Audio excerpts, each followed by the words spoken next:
Hey class, as we begin the week two, we're discussing the preparing phase of planning a new church. And this week in general, we're talking about choosing a focus group and a church planting model. And I like to call it more of choosing the right approach rather than a model. So, Pastor Jason Lefford of Tapestry Church in Winston-Salem spoke in class this week on choosing a focus group.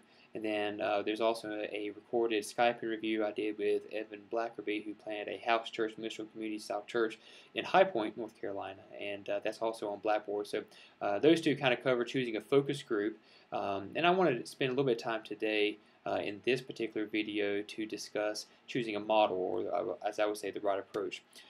There's two basic questions when we're looking at a church model or a church planning approach. So when you look at a church model, think a little more broadly.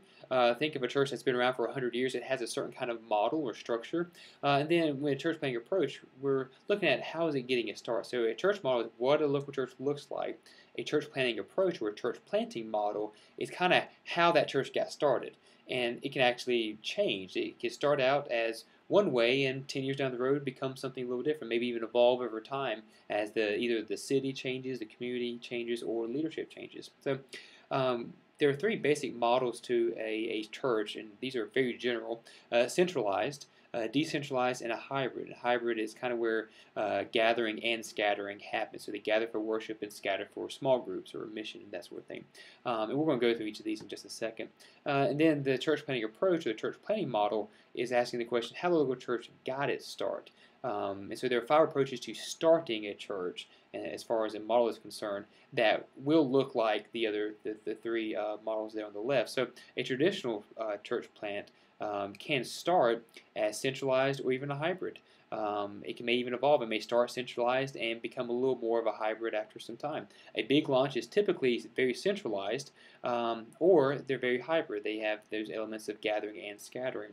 Missional incarnational are typically have elements of decentralized, as in some of the house groups are kind of pastoring themselves, so to speak. There's a little more ownership in that small community, but they're very centralized in that they have possibly a meeting space, a building, or centralized leadership, but they're most often the hybrid gathered and scattered approach. Organic house church, typically decentralized, and with a few of them kind of acting like they're hybrid. And then there's a satellite or multi-site, which is a church that is starting a new site instead of planting an autonomous church. And so I want to spend a few minutes discussing these and delineating the differences in them, and you'll see how they kind of cross over. We look at a centralized approach. You're basically seeing that church life, everything that happens from worship, small groups, disciple making, all happens at the church property. There's a structured governance with usually a senior or lead pastor, and then a strong pastoral team or associate pastor team with deacons and other team members kind of working to support them. And the ministry often happens inside the walls by members. So a centralized church would want the members to see how they can serve inside, teaching Sunday school, leading a children's ministry, a greeter, that sort of thing. So here's graphically what it looks like. Everything's happening there at the church. A decentralized, however, is the opposite. Church life, worship, small groups, disciple making happen in homes and through relationships, and they're outside of the walls of the church. There's little to no structure in their governance. You think of a house church. Many house churches, it's a group of Christians getting together, and someone may kind of be the leader, but they're really not called pastor often. Sometimes they are, sometimes they aren't.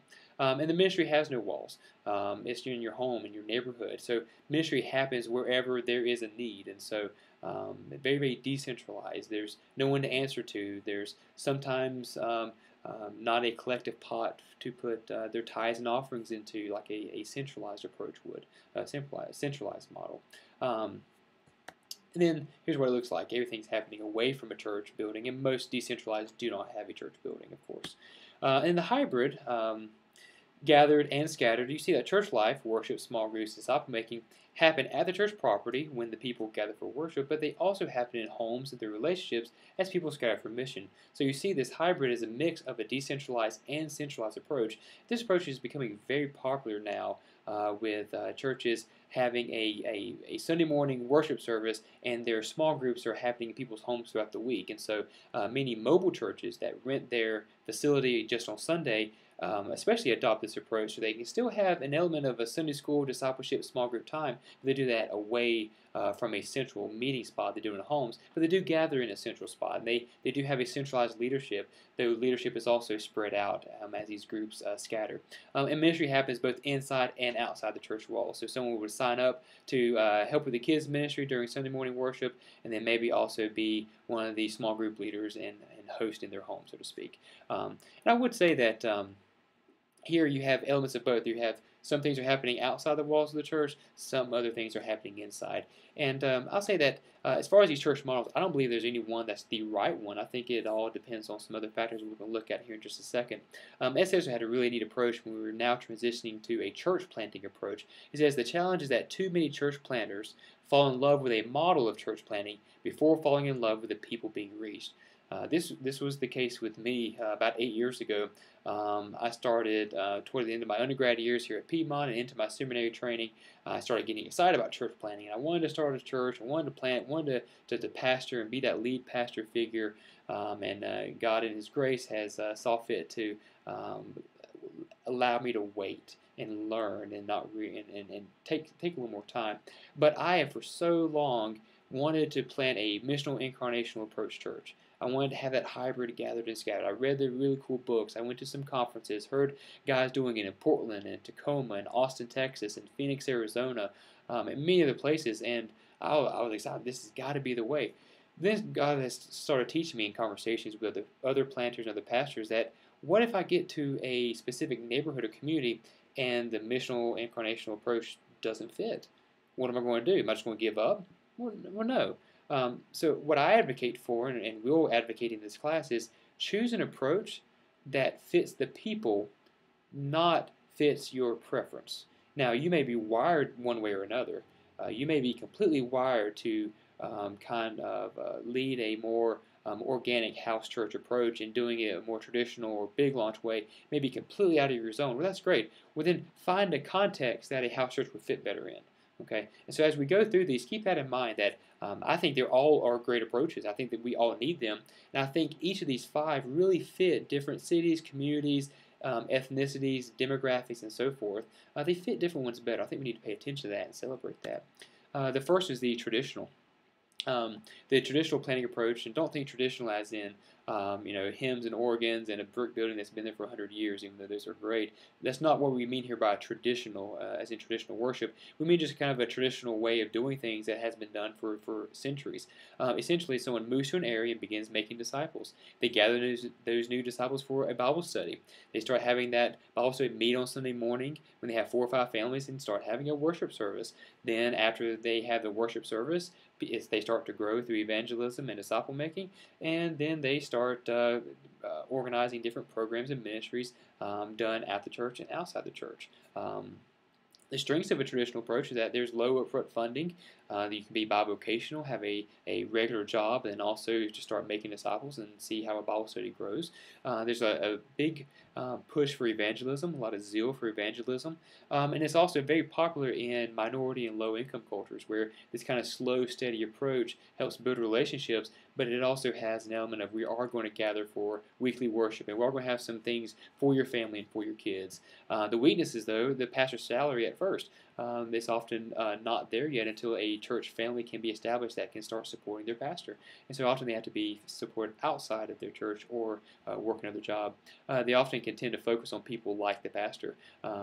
The homogeneous unit principle basically says birds of a feather flock together, and so people reach who they are. And your reading and discussion will cover that this week.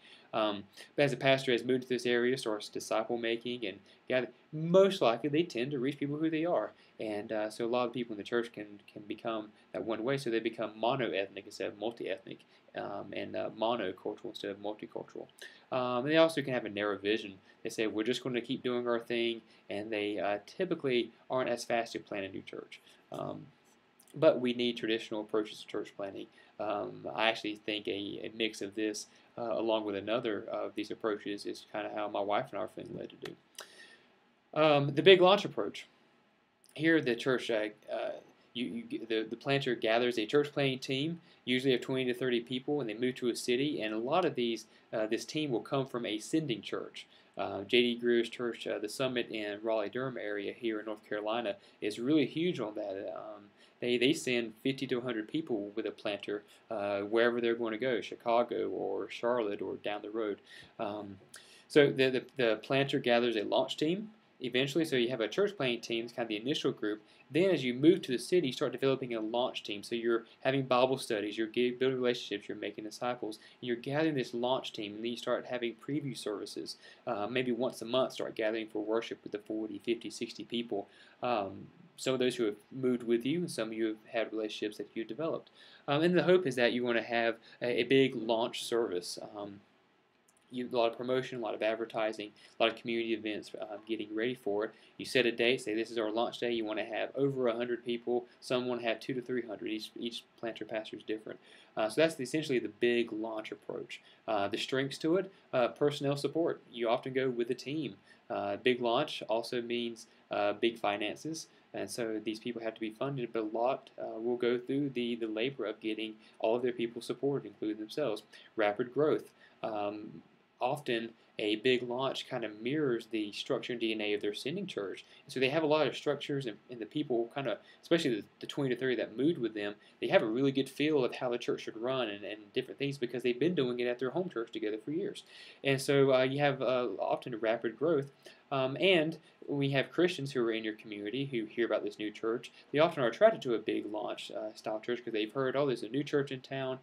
Maybe this one will fit my needs more. Some of the reasons are very selfish for wanting to go to a church like that, and I think others are legitimate. That maybe their church has not been on mission in a while, and it seems that this church coming to town is going to have more of a focus on lost people, and so a lot of rapid growth, immediate resources. Because of the funding, and you're bringing in these people and leaders. And this often fits very well in a middle class suburban type area. And so this has been a huge approach for the last probably 10, 20 years that we've seen here in North America. It's highly expensive though. Some of the weaknesses, there's a lot of upfront funding. I was looking at a church planting prospectus just yesterday, the day before, and the planter needed to raise over $500,000 for his operating budget for his first 2 years.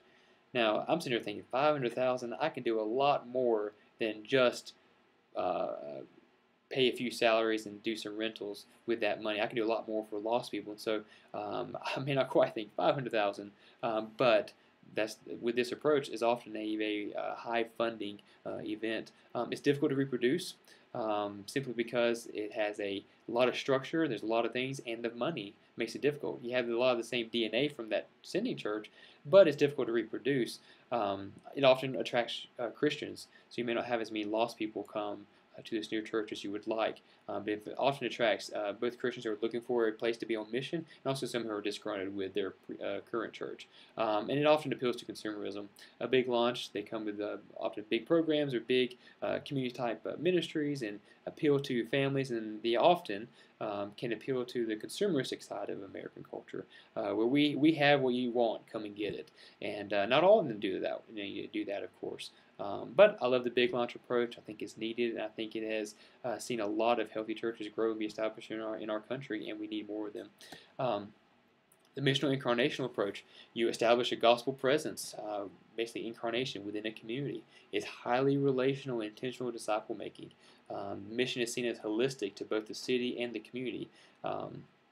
You're building a presence. You're incarnating yourself. John 1:14 is kind of the standard text for this approach. Christ picked up and he moved into the neighborhood of humanity and there in Israel. So we pick up and we move into the community. We own the community. We feel it. We seek the community's restoration, both physically and spiritually, and even socially and emotionally. And this really reflects that kind of hybrid model of gathering for worship and scattering for mission and discipleship.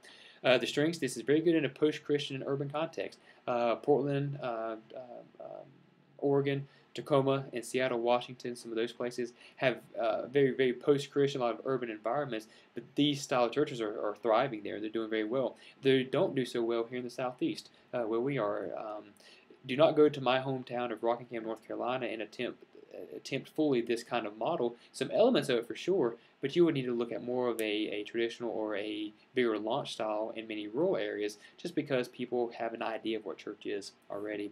Another strength is a holistic approach to ministry, so it's balancing social justice and gospel, and there's multiple ways to fund. It can be raise support. It can be funded by a bivocational pastor or the church that's supporting this person as well. They are typically a good bit larger than a house church. Weaknesses, though, often social justice can be a bigger emphasis than gospel proclamation in some of these. As they try to really relate to the culture, they end up falling into syncretism. Often it's just a reaction to traditional church. This was my thinking years ago. Traditional church is bad, I'm going to do it a cool way.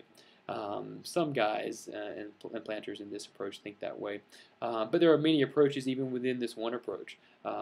If you find 5 different missional incarnational style of church plants, all 5 of them have very different things that they're doing, yet some similarities as well. So that, I think, is a weakness in one way, because how do you help someone really decide what to do? But it could also be a strength, because it lets the planter really exegete his community to see, well, which approach of the missional incarnational would work the best. Organic house church, heavy focus on discipleship, not always as much on evangelism. It seems to be a little bit imbalanced sometimes, but there's a heavy focus on discipleship, a lot of group Bible study, a lot of accountability, a lot of prayer, a lot of reading the Bible together with those in your group. Little structure, programs, or organization. You're meeting in a home. You don't need a senior pastor. You don't need a payroll. You don't need pews. You don't need a building. You don't need a church van. You just come over for dinner and have a Bible study or other things, even do the sacraments. It is highly relational, mirroring Acts 2:42-47, where they are sharing with each other. They're doing a lot of meals together. And it also is good for raising up moral leaders. When there's not a structure, there's no expectation that you're going to rise and become this associate pastor or the youth pastor or this other position in the church. You're here, how about you lead? How about you be our hospitality person? How about you plan our meals? How about you lead our Bible studies? You lead our prayer times, whichever it is. It's really good in a house church to raise up leaders and to be able to send them out as they go and start a new group in their home. It's very simple, very easy to reproduce. That's one of the strengths. Little to no funding needed. You can go right now in this week, start a house church and keep your job. You start gathering some friends, say, we're going to have Bible study in my home. We want it to become a house church. It's actually very, very simple. The focus is the key thing to focus on is that your discipleship is balanced with evangelism. You're making disciples and not just getting Christians further along in their sanctification, but you're also engaging lost people. This approach is really good in restricted or closed countries, where the gospel is not, you could get in trouble with the law if you are starting a church, leading a church, preaching, so forth. It's also have some interesting appeal on college campuses. There's already kind of a house dorm feel that most students like, and some college campuses have really seen a good movement of kind of house dorm churches being planted. There's Bible studies led by students, and they multiply. There's maybe an adult leader speaking into those on a weekly basis. And also in expensive urban areas where it's too expensive to rent a facility, but there's a lot of people living in close proximity. So an apartment complex could have a few house churches meeting, or neighborhoods where the houses are very close together. Weaknesses, though, discipleship can lack mission, and some have a weak ecclesiology. Sometimes it's good to have a little structure, but the Bible is pretty clear there is some element of structure, especially when it pertains to leadership. And some house churches could have a weak ecclesiology, while others do not. The last one is a multi-site or a satellite. Think of the phrase one church, multiple locations. We have a few of those here in Winston-Salem. Revo Church, pastored by 2 good friends of mine, Nathan Klein and Wes Johnson. Their church started in downtown Winston. They started growing. They realized that they had people driving a good distance from the north side, and so they actually merged with a existing church that was 119 years old, I believe. Merged with them, took over the building. The church gave them the property. They became one church. And they planted Revo North. And so Wes preaches and leads everything there, while Nathan is downtown leading. And so there's one church, though, same budget, share office space, share leadership, share the sermons are the same from both campuses. Many of these will do video venue, where the one pastor is live video streaming to other campuses. But this is seen as an extension of an established church. So it's a little different from planting a church. you're not actually planting an autonomous church. You're planting an extension of your church. So it has the same mission, vision, and values and programs. They tend to baptize more people and have more volunteer involvement than traditional churches, simply because you're getting your people excited that we're going to stay. We're still the same church, we're in a different location. We need these volunteers to make it happen. And so and once they get to that series, you have a lot of Christians who are now have a closer place to meet and to gather for worship. And so it's easier to invite their friends, their lost friends, and to engage. And so it actually puts them closer into their community, so it can be even more impactful there. The strengths is well resourced by the main campus. The launch team already knows the mission, vision, value, so you're not training people, so to speak. They're just copying the DNA of one of the central campus. It's great at developing leaders because you need people to be these campus pastors, they call them, to lead. And so when you have a youth pastor and a college pastor and a discipleship pastor on your main campus, you're going to have the same three at this new site because it's a different pocket of people, it's a different community. And so it's really good for developing leaders. And so the churches that are doing this well, they have a really strong leadership pipeline development, and this can often help dying churches. Many they'll start a satellite in a dying church and actually raise it up in that church facility, and the older congregation that has been struggling in decline is actually kind of rebirthed in some sense. So they can actually help dying churches. Weaknesses, though, they're often built around a personality.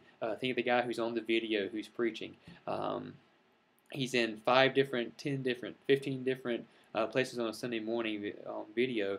And some have a lot of issue with this, and some see it as a missional strategy. I'll let you decide. I won't give my opinion, so to speak. But it can also be debated whether these are an actual church. Can you have a church in multiple locations, or they really need to be community more centralized? So that's a debate that's ongoing. You'll have different things, different side. A good book to read to kind of help figure this out would be Multi-Site Churches here by Scott McConnell. Ed Stetzer, who wrote our textbook, gave a good forward for this. So this is a good one to kind of explain here on what they look like. In your exponential textbook that I have here, these guys are the ones who have done this approach very, very well, and they have actually multiplied not only satellites, but other churches who have satellites. And so they've kind of gone a step further, even in that as well. So as we kind of wrap up, consider this before choosing an approach. Remember that a model is just a guide. Don't pick one and say I have to do everything by the book according to this model, because as you see different churches who have done this approach, they're different as well. So think of it as more of a guide, a thing to kind of follow, but not follow so strictly. To look to for guidance, but not to not be so strict in how everything has to be laid out. Secondly, they operate from, or consider this, operate from one model, but learn and implement the strengths of the others. So if the launch big really fits your church and the context you're going to, really understand that approach well. Talk to pastors who have done it. Read those books. Gather that information. But also, study how house churches are doing things. You will learn a lot about your small groups if you study house church dynamics and how discipleship really happens in those kind of home dinner environments. Thirdly, pick a model that fits your wiring and your context. All right, don't pick just what you like or what all the books are being written about or what you think is the coolest. Pick one that dually fits how you're wired to lead, but also fits your context. You want the community to understand this approach to church planting. You don't want to impose this model on that community. You want it to reflect and actually integrate really well. You have a healthy launch. And lastly, or fourthly, remember that model is a tool, not the goal. The goal is not to plant a traditional church or a missional incarnational church. That's not the goal. Lost people coming to Christ and building Christ Church, that's the goal. The Great Commission is the goal. The model is just a tool to help you get there. And don't confuse a model with a value.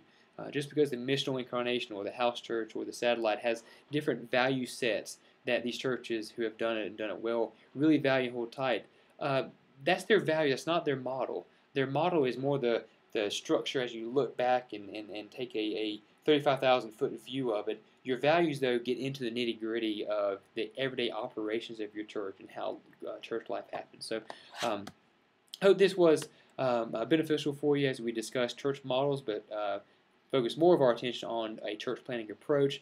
And then next week, as we continue the preparing, we'll be talking about community mapping, how you've chosen your focus group, you've kind of understood a model that you think will fit really well, and you'll be willing to adapt that, of course. But how do you exegete your city or your community? How do you dig into it and understand it? So we're going to talk about community mapping next week.